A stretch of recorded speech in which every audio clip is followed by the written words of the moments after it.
అక్రమ రవాణాకు తెలంగాణ ప్రభుత్వం అడ్డుకట్ట వేయాలని చూస్తోందా? ప్రభుత్వ ఆదాయానికి గండికొట్టి అక్రమార్కుల భారతం పడుతూనే వినియోగదారులకు మేలు చేయనుందా?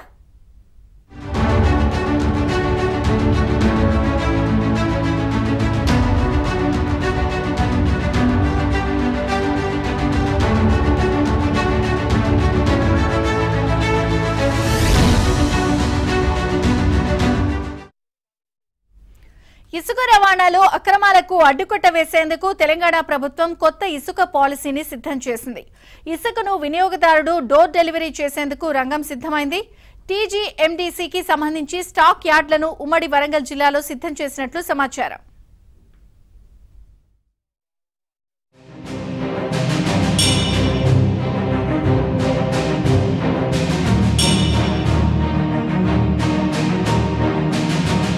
తెలంగాణలో ప్రధానంగా గోదావరి, మానేరు నదీ తీరాల నుంచి ఇసుక భారీగా లభ్యమవుతోంది. గతేడాది తెలంగాణ వ్యాప్తంగా ప్రభుత్వం 186 స్టాక్ పాయింట్లను ఏర్పాటు చేసి 1.50 కోట్ల టన్నుల ఇసుకను విక్రయించింది.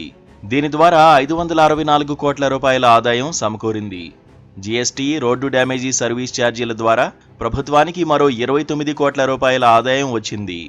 ఇసుక రవాణాలో అక్రమాలను అరికడితే ఈ ఆదాయం మరింత పెరుగుతుందని ప్రభుత్వం భావించి కొత్త పాలసీకి శ్రీకారం చుట్టింది. తెలంగాణలో మొత్తం 21 ఇసుక క్వారీలు నడుస్తున్నాయి. మరో 10 క్వారీల్లో ఇసుక నిల్వలు ఉన్నా ఆన్లైన్ బుకింగ్ లేకపోవడంతో ఇసుక అమ్మకాలను నిలిపేశారు.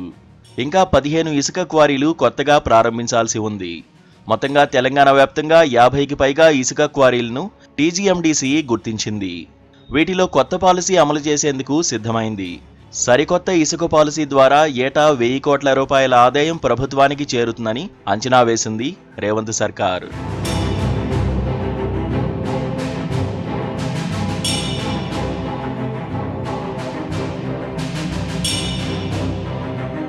తెలంగాణ వ్యాప్తంగా 50,000కు పైగా ఇసుక లారీలు ఉన్నాయి. వీటిపై ప్రభుత్వ నియంత్రణ లేకపోవడంతో ఇసుక అక్రమ దందాను అరికట్టడం సవాలుగా మారింది. ఈ నేపథ్యంలో ఇసుక సరఫరా టెండర్లను లారీ ఏజెన్సీలకు అప్పగించనున్నారు. మరోవైపు టీజీఎండీసీ ప్రత్యేక యాప్ను రూపొందిస్తోంది.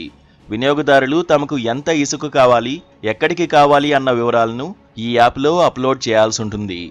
ఇసుకకు, దాని రవాణాకు అయ్యే ఖర్చు ఆన్లైన్లోనే టీజీఎండీసీకి చెల్లించేలా ఈ యాప్ను రూపొందించినట్టు సమాచారం. 14 టైర్ల లారీలో 32 టన్నుల ఇసుకకు 13,056 రూపాయల వరకు ప్రభుత్వానికి చెల్లించాల్సి వస్తుంది. వరంగల్ వరకు ఇసుకను తీసుకువెళ్లేందుకు 14 టైర్ల లారీ అద్దె ఎంత ఉంటే అంత మొత్తాన్ని కూడా ఆన్లైన్లో చెల్లిస్తారు.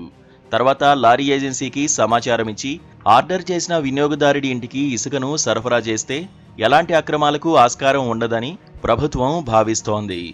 ఇసుక సరఫరాకు ఇంకా మెరుగైన ప్రణాళికలు ఉంటే సూచించాలని కూడా ప్రభుత్వం అధికారులను కోరినట్లు తెలిసింది. ప్రభుత్వం ఈ తెలంగాణ రాష్ట్రంలో అధికారంలోకి వచ్చిన తర్వాత నూతన ఇసుక పాలసీ విధానాన్ని తీసుకొస్తున్నటువంటి సందర్భం చాలా హర్షించదగ్గ విషయం. ఇలా ఏజెన్సీల ద్వారా మరి డోర్ డెలివరీ చేసేటువంటి పరిస్థితి ఉండడం చాలా అద్భుతం. కానీ ఏదేమైనా ఈ రాష్ట్ర ప్రభుత్వం తీసుకొచ్చేటువంటి ఇసుక నూతన విధాన పాలసీని విధానాన్ని మరి సక్రమంగా అమలు జరిగే విధంగా మరి ప్రభుత్వ యంత్రాంగం, అధికారులు, లేకపోతే ప్రభుత్వ పెద్దలు కూడా, ప్రజాప్రతినిధులు చొరవ తీసుకొని దీన్ని ముందుకు తీసుకువెళ్తే ఈ రాష్ట్ర ప్రజల నుంచి, సామాన్య ప్రజల నుంచి, ఇలా భవన నిర్మాణ కార్మికుల నుంచి మరి వారికి మరి మంచి శుభసూచకంగా హర్షం వ్యక్తం చేస్తారు.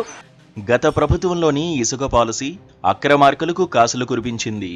స్థానిక చోటా నేతలు కింది స్థాయి నుంచి పై స్థాయి అధికారుల వరకు భారీగా మామూళ్లు వసూలు చేసినట్లు ఆరోపణలు ఉన్నాయి. ఇసుక టెండర్దారులు కొన్ని చోట్ల లారీ యజమానుల నుంచి లోడింగ్ ఛార్జీ పేరుతో ప్రతి లారీకి 2,500 రూపాయలు వసూలు చేశారు. అలాగే 10 టైర్ల లారీలో 19.5 టన్నులు, 12 టైర్ల లారీలో 26 టన్నులు, 14 టైర్ల లారీలో 32 టన్నుల ఇసుక తరలించాల్సి ఉండగా అదనపు బకెట్ పేరుతో ప్రతి లారీలో 5-6 టన్నుల ఇసుకను అదనంగా నింపారు. దీంతో మరో 2,000 రూపాయల నుంచి 5,000 రూపాయల వరకు వసూలు చేశారు.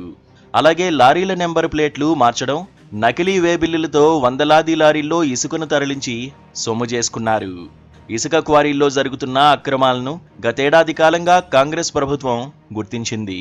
అక్రమ దందాకు అడ్డుకట్ట వేసేందుకు చర్యలు ప్రారంభించింది.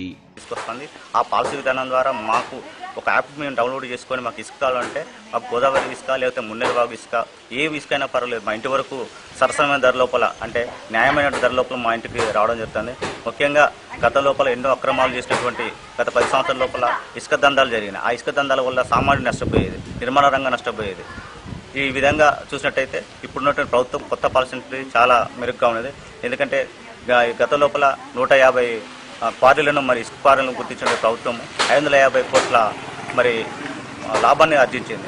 తెలంగాణలో గత 3 నెలలుగా ఇసుకకు డిమాండ్ పెరిగింది. మరోవైపు ఇసుక క్వారీలపై అధికారులు దాడులు నిర్వహిస్తుండటంతో పాత పద్ధతిలో దోపిడీకి బ్రేకులు పడ్డాయి. దీంతో ఇసుకాసురులు ఇసుక ధరలను పెంచేశారు.